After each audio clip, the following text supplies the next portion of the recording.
on Twitter to keep informed with the latest happening near you. News 12 on your side. Breaking news. And we begin with breaking news out of Richmond County tonight. The Ironman race in Augusta canceled for this year. The Ironman is the biggest one-day event in Augusta all year long. Last year, bringing in $4.8 million to the city. The race was supposed to be Sunday, September 27th, but they've already put out the date for next year on the website. Last year, more than 2,600 people raced, which includes swimming, biking, and running. People as far as Russia, Alaska, Hawaii, France, and Ireland participated, and the winner was from Canada.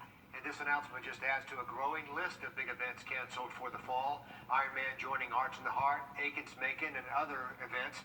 The other events there included the Border Bash, the Banjo Barbecue, and you can see a complete list on our website as well. Just another big loss. All right, to weather now. This is a look over Wheeler Road with some cloudy skies. A lot of rain today, Riley. Definitely was here. We've had a lot of heavy rain here across the Augusta Metro over the last hour. That system is now moving east of us into places like Edgefield and Aiken County, and it's losing its punch. Just light to moderate rainfall currently with this complex. And the heaviest rain currently over Murphy's Estates right off I-20 there. And here in North Augusta, just some lingering sprinkles for the most part. In Aiken, once again, light rain, nothing all too crazy out there. A little bit stronger storm through Warren and Hancock County just north of Mayfield there. For the rest of us, there's not a lot going on. We'll take a look at when we're expecting to be completely dry in about 10 minutes. Also new tonight, a teenager killed in a car crash in Aiken County today. The Aiken County coroner telling us 18-year-old Morgan Douthit was the passenger in the seat of a car going down Whiskey Road in Aiken around 2:30 this afternoon. The coroner says near Midway Circle, the driver ran off the road and rolled several times. The driver taken to a hospital. We're working to find out how his condition is. Highway Patrol is now investigating that deadly crash. And that comes just a day after these three teenagers also lost their lives in a crash. Andrew Clements and Matthew Whitfield were just 17 years old. Bailey Widener was 18. All three killed in a crash on Walton Way at Malvern Lane last night, just down the street from Langford Middle School. Now their families and friends are trying to come to grips with what happened out there. Nick Proto tells us what we're learning today about those three teens. This is the ditch where officials say the car ended up settling last night. Now, if you look here, you can still see some debris left in the area from the crash. 3 teens lost their lives here last night, and now their families are left numb, wondering what to do next. Bailey Widener's mother says the last time she spoke to her daughter was around 8 o'clock last night, roughly an hour before the crash. The next time she heard her name, it was from the coroner's office, telling her Bailey was gone. Tamara Widener said it was too hard to go on camera right now, but we did talk for about 20 minutes outside her house this afternoon. She told me Bailey was her third of 4 children. She says Bailey did a 1.5-year study abroad program in Australia. She had dreams of going back to live there and work in healthcare. This summer, she was working as a home health aide in the area. Tamara says all 3 kids had great hearts and were a joy to be around. She says her family's still in shock, and they're still trying to process what happened. Matthew Whitfield was a senior at Westside High School in Augusta. Andrew Clements was a senior at Lakeside High School in Evans. The Columbia County School District released this statement saying, quote, "Our hearts and prayers go out to the families and friends of these 3 individuals." The Richmond County Sheriff's Office says the teens were driving west on Walton Way Extension when they lost control of the car and ran off the road into the ditch, hitting this tree. 2 of them were pronounced dead at the scene, the third shortly after. As Tamara Widener and I talked, a number of neighbors came up with food and hugs, just trying to show support for the family going through this tragedy. I also just briefly talked with Matthew Whitfield's mom a little while ago, and we'll hear more from her tomorrow. Reporting in Augusta, Nick Proto, on your side. Our hearts breaks for those families. We'll keep them in our thoughts. We've asked for the incident report. We're told it'll be ready in a couple of days. Happening right now, Richmond County school leaders talking about their back-to-school schedule, a committee meeting about revising the school year calendar, and we're listening to that meeting, which is ongoing. Once that's all wrapped up, the full school board will meet and then vote on the calendar. We'll let you know if any major changes are made to the schedule. And remember, Richmond County parents, the school district is still handing out devices for kids going virtual. These are for the students who requested the devices when their parents signed up. Here's the schedule for when that will happen. High schoolers can still get their devices tomorrow. And after that, it's middle schoolers. The next week, magnet in elementary schools. But like we told you yesterday, not all parents who signed up for devices will be able to get one. That story is up on our website. Just search device. New details tonight about what led up to an officer-involved shooting where a 60-year-old man was killed. A new report goes into... New details tonight about what led up to an officer-involved shooting where a 60-year-old man was killed. A new report goes into even more detail about what we told you yesterday. Right now, former trooper Jacob Thompson sits behind bars, charged with murder. We've now gotten our hands on the use of force report, which is to be filled out anytime an officer uses force. We walk you through it all.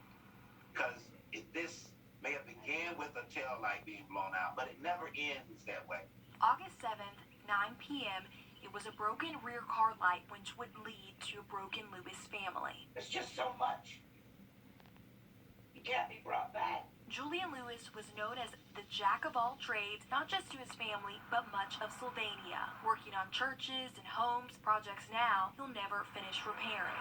But the Lewises hope justice can help with mending. Former trooper Jacob Thompson cites in this required use of force report assault on officer and attacked officer. Those are the reasons he gave for firing a Glock 45 into Julian Lewis's car.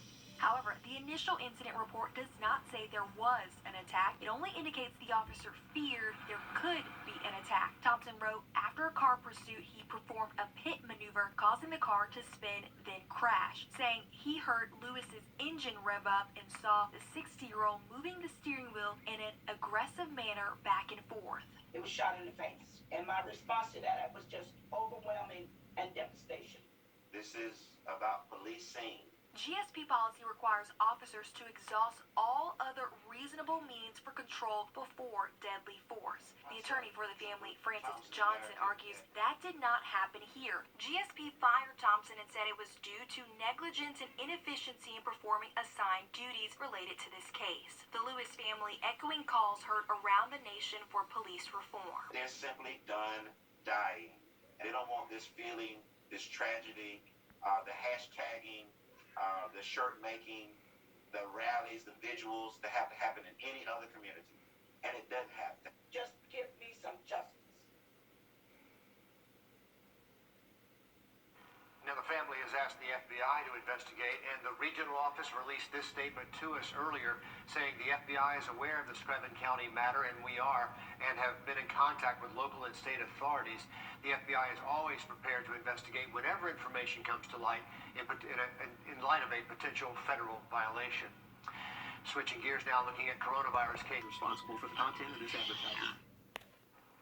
You may have heard about pen pals forming during this pandemic between kids, people in different countries, even nursing home patients. Augusta University has taken that idea and brought it closer to home. News 12 Sydney Heiberger explains why their Paw Pal program hopes to ease the mental burden of this pandemic. It's no secret this pandemic is taxing on everyone, but especially for those healthcare workers who have to see its impact every single day. It's why AU hopes having a pen pal might make things just a little brighter. We call them healthcare heroes, and while heroes they may be, they're still only human. There's a lot of loss of friends, colleagues, family. You have to be able to go home and take care of yourself. Taking care of themselves can be hard when confronted with COVID every day. So AU found a way for employees to take care of each other. It's basically a pen pal situation, just like you would have when you were a kid. They're calling it Paw Pals. Faculty and staff on the university side paired up with faculty and staff on the healthcare side, writing letters, sending words of encouragement. You get it, you don't necessarily know who the person is, but it's a really sweet little note at a time that you need one. I can't even really articulate it. They need all of the encouragement that they can possibly get. And encouragement sounds good for frontline nurses like Mallory Shirey. To know that someone else is concerned about you, your well-being, your mental health, and is kind of there for you, cheerleading you, is good. It's great. Sign-ups to participate in the Paw Pals program start this Thursday. And while the program is only for AU faculty and staff, the university says there are several ways you at home can Rehabilitation and Family Care Center for options. Reporting in Augusta, Sydney Heiberger on your side. Well, that's a really neat idea. We're glad they have that option. Yeah, encouragement is a good thing. We tend to forget about those people 24/7 on the front lines. Riley? Well, we've been tracking a few showers.